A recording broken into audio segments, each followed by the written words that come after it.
Absolutely wild day for the Philadelphia Eagles. And if you blinked, you might have missed half the moves. We're talking about a front office that doesn't sleep, especially with Howie Roseman at the wheel. And on this Sunday, just 2 days ahead of the final roster cut-down deadline across the NFL, the Eagles' general manager turned what was supposed to be a quiet prep day into a full-on trade frenzy. Not one, not two, but 3 trades in less than 24 hours. A full-blown hat trick.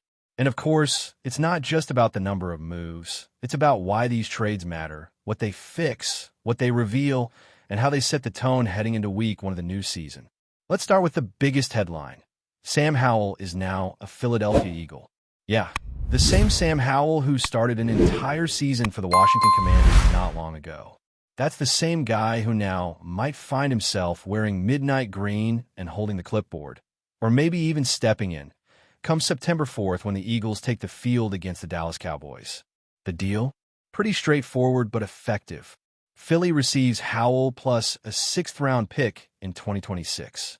In exchange, Minnesota gets a 5th-rounder in 2026 and a 7th-rounder in 2027. And yes, Minnesota. That's where this trade gets even more intriguing.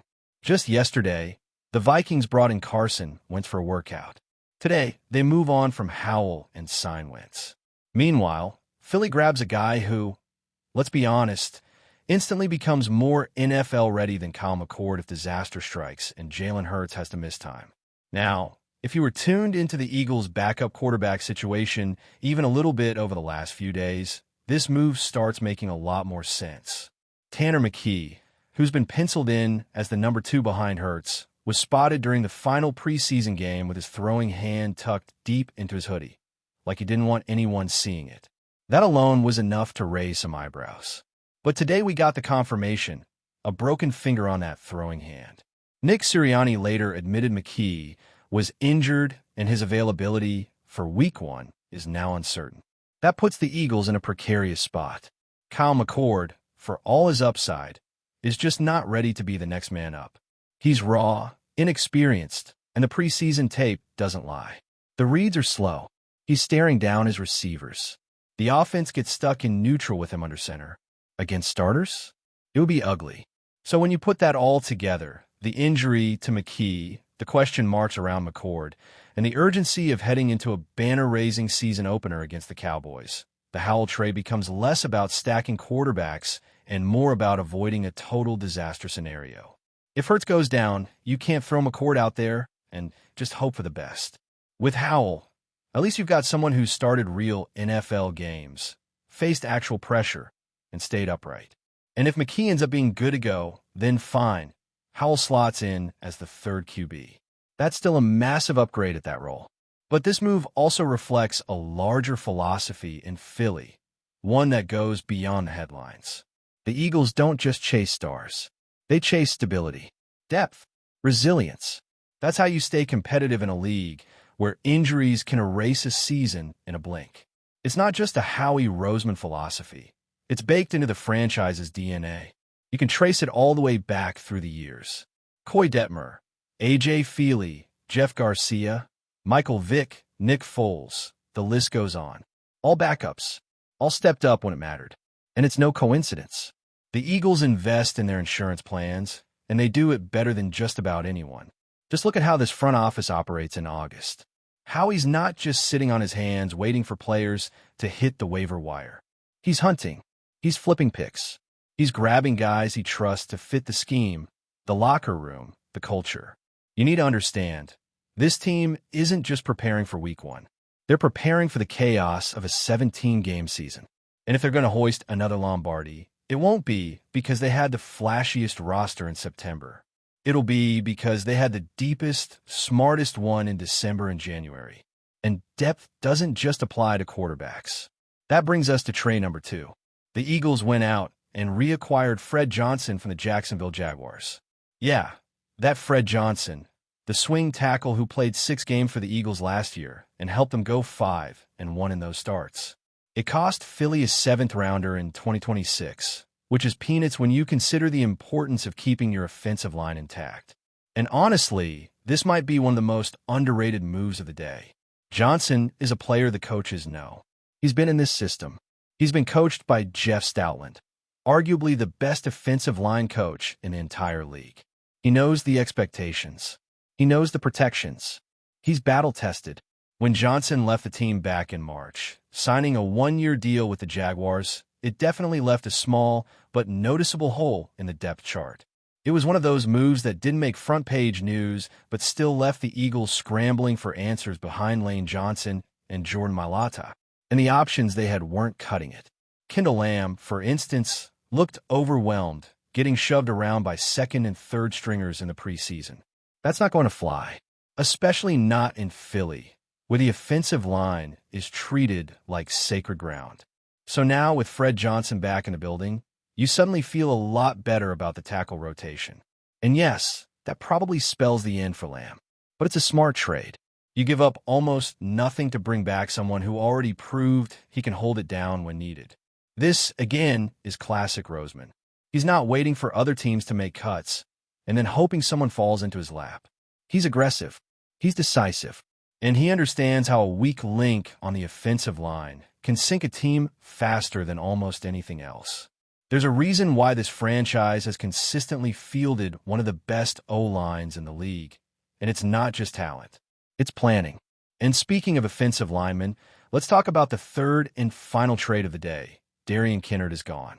Traded to the Green Bay Packers in exchange for a sixth-round pick in 2027. A clean exit for a player who just couldn't win the job. Kinnard came in with some buzz. The team gave him a legitimate shot to claim the backup swing tackle role, but the performance didn't match the potential. He struggled, plain and simple. And with Fred Johnson now back in the mix, there really wasn't a path forward for him in Philly. That said, Kinnard's career arc so far is kind of insane. 3 years in the NFL, 3 Super Bowl rings, 2 with Kansas City, 1 with the Eagles. Now he's headed to Green Bay, trying to go 4 for 4. It's wild and borderline unfair, but that's how this league works sometimes. You bounce around, you land in the right spots, and suddenly you've got more rings than Hall of Famers. But for the Eagles, the decision was simple. He didn't win the job. He's out. They get a late-round pick back and move on. So in one day, the Eagles upgraded their QB depth, shored up their offensive tackle situation, and moved on from a player who didn't fit. That's efficiency. There's something else worth noting here, too. All 3 trades involve late-round picks. We're talking 5th, 6th, and 7th rounders scattered across future drafts. That's the kind of capital you can afford to spend when you've drafted well and you're not desperate.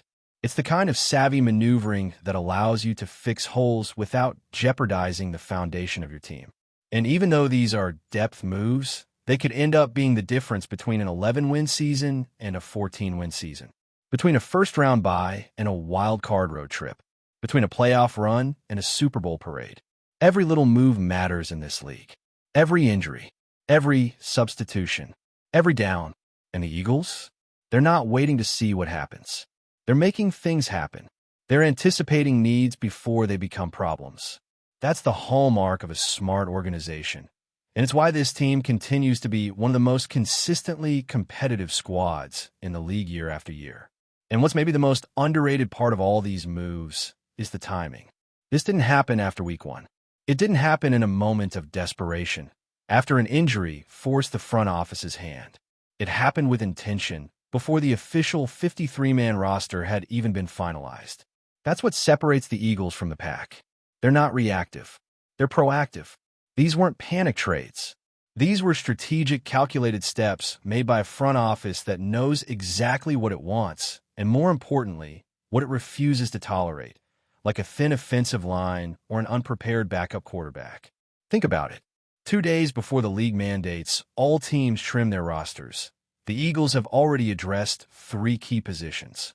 While other teams are still trying to decide who's going to make the cut, Philadelphia is over here finalizing their depth chart with real NFL experience and proven talent. It's not about grabbing the biggest name or making a splash. It's about making sure every single role, from your first-string quarterback to your emergency swing tackle, is filled with someone you trust in a crunch.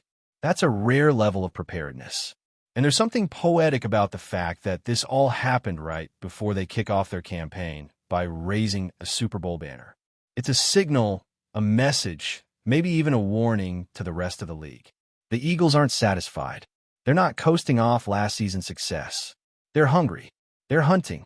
They're making sure that when the lights come on in week 1, there's no weak link, no obvious gap, and no excuses.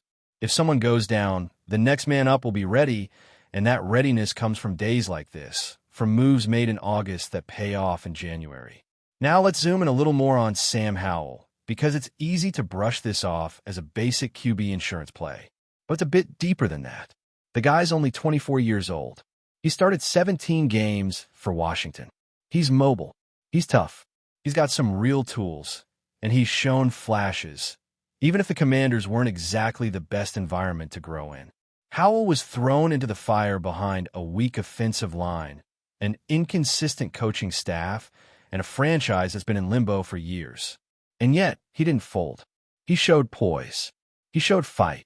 And that kind of mental toughness matters when you're asking a guy to potentially come in cold and command an offense on short notice. The Eagles didn't just trade for a body. They traded for a quarterback with starting experience, one who won't be intimidated by the moment. And in this system, with this offensive line, this coaching staff, these weapons, Howell could surprise some people. No one's saying he's going to push Hurts for the job. That's not the conversation. But in a league where backup quarterbacks can make or break a season, Howell instantly gives the Eagles a better chance at surviving the unexpected. And again, that's what this team is preparing for, the unexpected. And the context surrounding the move makes it even smarter. Kyle McCord has talent. He's got some upside. But you saw it with your own eyes in that preseason finale against the Jets. He's not there yet. The game moves too fast for him right now. His eyes are stuck on one receiver. His internal clock is too slow. And in the NFL, you don't get 3 seconds to make a decision. You get 2, maybe 1.5 if you're lucky. Throw him into a live game. It's a recipe for disaster. That's not a knock on McCord. It's just reality. He's young. He's raw.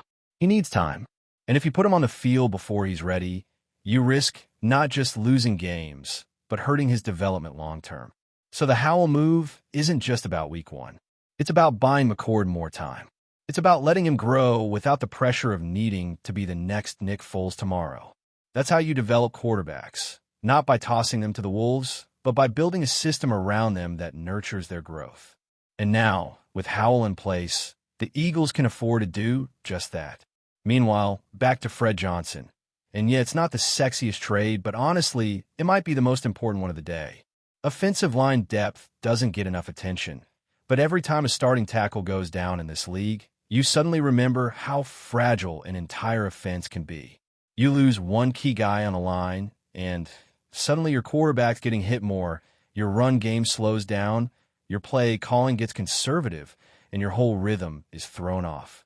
That's what makes a guy like Fred Johnson valuable. He's not a pro bowler, but he's reliable. He knows the system. He can step in and hold the line if disaster strikes. And that's not just theory. That's happened before. Remember last season? The Eagles had a lean on Johnson during some critical stretches, and he held his own. Go back and watch the tape from that road game against Cincinnati. Trey Hendrickson was basically neutralized. That doesn't happen by accident. That happens when you've got a backup tackle who can match power with power and not blink. Johnson gave this team confidence last year, and bringing him back says a lot about how they view his value. It also says something about accountability. The Eagles gave Darian Kinnard a real shot to win that swing tackle job. He didn't get it done. They didn't wait around. They didn't make excuses. They went and got someone who could.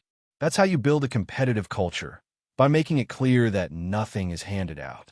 You earn your spot, or someone else takes it. Simple as that. And honestly, when you look at the grand total of what the Eagles gave up for these 3 trades, it's almost laughable. 1 5th-round pick, 1 6th-round pick, and 2 7ths, all spread out over 2 to 3 years. That's nothing. That's pocket change in NFL terms. Meanwhile, they've added a starting caliber backup quarterback, a trusted offensive tackle, and they've cleared a roster spot by moving on from a player who didn't fit. That's high-level maneuvering, and it shows just how well this front office plays the game. This isn't luck. This is years of smart drafting, wise cap management, and an organizational identity that's been forged through consistent success. The Eagles know who they are. They know what works. They're not chasing shiny objects. They're locking down foundational pieces. And that's why even their so-called minor trades feel major when you look at the full picture. And while we're at it, let's not forget that Howie Roseman has been building this war chest of draft picks for a reason. He's got the luxury of moving picks around without compromising the future. He can trade a sixth in 2026 because he's already got extra picks lined up. He can afford to lose a seventh in 2027 because his staff will find value somewhere else. That's how you win in this league. Not just by being aggressive, but by being sustainable. It's also worth highlighting how this trade activity fits into the broader pattern we've seen from Philly all offseason. They've been one of the most active teams in the league, constantly tweaking, adjusting, experimenting.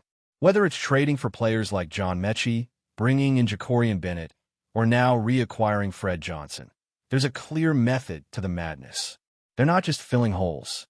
They're building a fortress. Jacorian Bennett, by the way, might end up being one of the most underrated pickups of the offseason. He's looked excellent on the outside opposite Quinyon Mitchell, who has been locking things down at corner. And with Johnny Wilson getting banged up, the move for Mechie gives them another viable target who can step in and make plays. These are the types of transactions that don't always dominate headlines, but pay dividends when the season gets deep and rosters start to wear thin. It's a long game. That's what Roseman is playing, and it's why the Eagles always seem to be one step ahead of everyone else. And while we're on the topic of depth, it's impossible not to talk about the culture that makes all this possible. You can bring in talent, sure, but that only works if you've got the coaching infrastructure to maximize it. That's where guys like Jeff Stoutland come in. Year after year, he's taken unknowns, backups, rookies, journeymen, and turned them into reliable contributors. There's a reason why the Eagles have had such consistent offensive line success. It's not just scouting. It's development. It's structure. And players like Fred Johnson thrive in that environment. Same goes for the quarterback room. With Nick Sirianni setting the tone and Brian Johnson stepping in as OC, the Eagles have created a QB-friendly ecosystem. That matters for a guy like Sam Howell. He's stepping into a place where the offense is already humming, the playmakers are established, and the coaching staff knows how to mold quarterbacks. This isn't Washington. This isn't chaos. This is order, stability, a plan. And that's what separates the contenders from the pretenders. It's not always the stars. It's the structure. It's how you respond when your backup tackle gets hurt. When your number 2 QB breaks a finger. When your 5th-round flyer doesn't pan out. The Eagles don't flinch. They adapt. They reload. They go back to the board, and they come back stronger. This is what elite organizations do. They prepare for failure. They assume something will go wrong. And they build rosters that can absorb those hits without falling apart. That's why this team is never far from the conversation in January. It's not just talent. It's the process behind the talent. And maybe that's the biggest takeaway from this Sunday flurry of trades. It's not about the names. It's about the message. The Eagles aren't waiting for the season to test them. They're testing themselves now. They're sharpening every blade, tightening every bolt, making sure that when the games start to count, they won't just be ready, they'll be unbreakable. Before we continue, don't forget to subscribe to our channel and give this video a like. Your support helps us keep delivering the latest updates on our Philadelphia Eagles. And don't be shy. Share your thoughts on the news in the comments below. In a stunning turn of events that has sent shockwaves through the NFL and left fans and analysts scrambling for explanations, Michael Pierce, previously believed to be retired, has reportedly decided to unretire and sign with the Philadelphia Eagles. The news, which has circulated widely on social media and among insiders, has generated a whirlwind of speculation regarding the motivations behind Pierce's unexpected return to professional football. Sources suggest that the decision was not taken lightly, with Pierce reportedly engaging in intense discussions with his family, close friends, and former teammates before reaching the conclusion that a return to the gridiron was the right move. The Eagles, a team known for its strategic acquisitions and aggressive roster management, have apparently jumped at the chance to add a player of Pierce's caliber, signaling their intent to strengthen their defensive line and make a serious push for championship contention. Analysts are now debating how Pierce's reintegration into a professional team environment after a period away from the sport might impact team chemistry, his own physical conditioning, and the broader dynamics of the league. Fans of the Eagles have expressed both excitement and curiosity, eager to see how the veteran defensive tackle, who once dominated the trenches with his relentless pressure and impressive technique, will adapt to a team that has evolved since his last professional appearance. The rumor itself has become a lightning rod in sports media, with every outlet attempting to break down the implications, both immediate and long-term, of Pierce's sudden reemergence. Reports indicate that Pierce's decision to return was influenced not only by his passion for the game, but also by strategic conversations with the Eagles' front office, who have been scouting talent aggressively this season.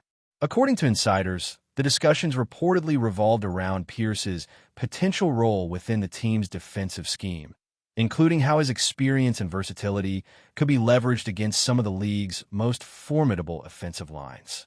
While Pierce had been widely expected to remain in retirement and possibly explore coaching or media opportunities, the lure of stepping back onto the field, wearing the green and white of Philadelphia, proved irresistible. Speculation is mounting that the Eagles see Pierce not only as a veteran presence on the roster, but also as a mentor for younger defensive players, someone who can instill a winning mentality and guide emerging talent through the pressures of professional football. Fans and commentators alike are weighing the implications for the Eagles' defensive statistics, particularly in the areas of quarterback pressures, run defense, and overall line stability, as Pierce's reputation for disrupting opposing offenses is well documented. Insiders have also hinted at behind-the-scenes negotiations that may have influenced Pierce's decision, suggesting that contract terms, incentives, and potential postseason bonuses played a role in coaxing him back into professional football. While the exact details of the contract remain unconfirmed, rumors indicate that the agreement is structured to reward both on-field performance and leadership contributions, with Pierce expected to significantly impact both tangible and intangible elements of the Eagles' team dynamic. Analysts are dissecting every angle of this acquisition, from salary cap implications to how Pierce's skill set complements the existing roster, with particular focus on his ability to pair effectively with other defensive linemen and linebackers. The potential matchups against divisional rivals and playoff contenders have sparked further speculation, as Pierce's presence could drastically alter game planning for opposing teams, forcing them to adjust blocking schemes and offensive strategies. Meanwhile, discussions continue regarding Pierce's physical readiness, as time away from professional play often brings concerns about conditioning, injury risk, and adaptability to the current pace of the league. Even with these uncertainties, the Eagles' management appears confident that Pierce's track record, experience, and sheer tenacity make him a high-reward acquisition, capable of influencing the trajectory of the season and potentially providing a pivotal edge in crucial matchups. Fans have flooded online forums with a mix of enthusiasm, skepticism, and anticipation, creating a feverish atmosphere around the team and intensifying speculation about how this dramatic development will unfold on the field. The buzz surrounding Pierce's unretirement has also sparked a wider conversation about the nature of NFL careers, longevity, and the allure of competition for athletes who have stepped away from the spotlight. Observers note that Pierce's choice reflects a combination of personal desire, competitive spirit, and perhaps a sense of unfinished business, with many pundits weighing in on whether his return will mark a triumphant comeback or a calculated gamble. Comparisons have emerged to other high-profile players who have returned from retirement, each with varying degrees of success, as experts attempt to predict the potential outcomes for both Pierce and the Eagles. The broader implications for the league, including team dynamics, trade strategies, and roster planning, are being closely scrutinized, as Pierce's decision might inspire similar moves by other retired veterans or alter how franchises approach player retention and re-signings. Meanwhile, fans are already imagining the impact of Pierce lining up against top quarterbacks, breaking through offensive lines, and asserting dominance in key games, fueling excitement and speculation that will likely continue to intensify as training camps progress and preseason games approach. Sports media outlets are framing the narrative around Pierce as a dramatic, almost cinematic moment in the NFL calendar, emphasizing the unpredictable and thrilling nature of professional sports and the magnetic draw of star power returning to action. In essence, Pierce's decision has transformed from a rumor into a full-blown spectacle, with analysts, fans, and insiders all trying to gauge the ripple effects that could resonate throughout the entire league this season. As the news settles into the broader sports consciousness, the Eagles organization is reportedly strategizing around the integration of Pierce into their roster, balancing his experience with the need to maintain team cohesion and tactical efficiency. Coaches are believed to be evaluating not only his on-field capabilities, but also his influence in mentoring younger players and shaping the team's culture, understanding that a veteran of Pierce's stature brings more than just physical skill to the table. The excitement generated among fans is palpable, with ticket sales, merchandise, and media coverage all reflecting heightened interest in what was previously considered a quiet offseason. Analysts are forecasting how Pierce's performance could redefine expectations for defensive play, particularly against elite offensive units, while also pondering how his presence might shift the dynamics of the NFC East and beyond. Rumors persist regarding potential shifts in starting lineups, defensive rotations, and even coaching strategies, all designed to maximize the impact of Pierce's return. The narrative surrounding his comeback has evolved from a simple story of unretirement to a broader conversation about legacy, competitiveness, and the allure of the game itself, highlighting the dramatic and unpredictable nature of professional football. As the Eagles prepare for the upcoming season, all eyes will be on Pierce, with fans and media alike eager to see whether this high-profile acquisition will translate into tangible victories, memorable performances, and a renewed chapter in an already remarkable career. The rumor, once confined to whispers, has now become a focal point of sports discourse, captivating audiences and igniting debates across every platform, from television to online forums, in a frenzy of anticipation and speculation. Ultimately, the story of Michael Pierce's return to the NFL and his signing with the Philadelphia Eagles underscores the unpredictable, often sensational nature of professional sports, where rumors can quickly transform into reality and alter the landscape of a league almost overnight. While many questions remain unanswered about his conditioning, his fit within the team, and the long-term implications for the Eagles season, the excitement and intrigue generated by this move are undeniable, creating a unique narrative that combines suspense, strategy, and the raw emotion of competition. Fans are left to imagine how Pierce will influence critical games, mentor younger players, and potentially serve as a catalyst for the team's postseason ambitions, all while commentators dissect every facet of this unexpected development. The media frenzy continues unabated, with debates over his physical readiness, his potential to dominate opposing lines, and the broader symbolism of a veteran returning to the field dominating headlines. Speculation about Pierce's role extends to team leadership, defensive schemes, and even future off-season acquisitions, demonstrating how a single signing can reverberate through multiple layers of the sport. In sum, the combination of excitement, uncertainty, and possibility ensures that Michael Pierce's unretirement and immediate integration into the Philadelphia Eagles roster will be remembered as one of the most captivating stories of the NFL season, a narrative that will dominate discussions, fuel fan anticipation, and keep sports analysts engaged for months to come. The rumor has evolved into reality, and now every game, every snap, and every defensive play will be scrutinized in light of one of the league's most unexpected comebacks, leaving the football world on edge in a suspenseful, electrifying frenzy. That's it for this update. If you enjoyed the video and want to stay updated with exclusive news about our Philadelphia Eagles, be sure to subscribe to our channel and hit that like button. We can't wait to hear your thoughts in the comments. See you in the next video.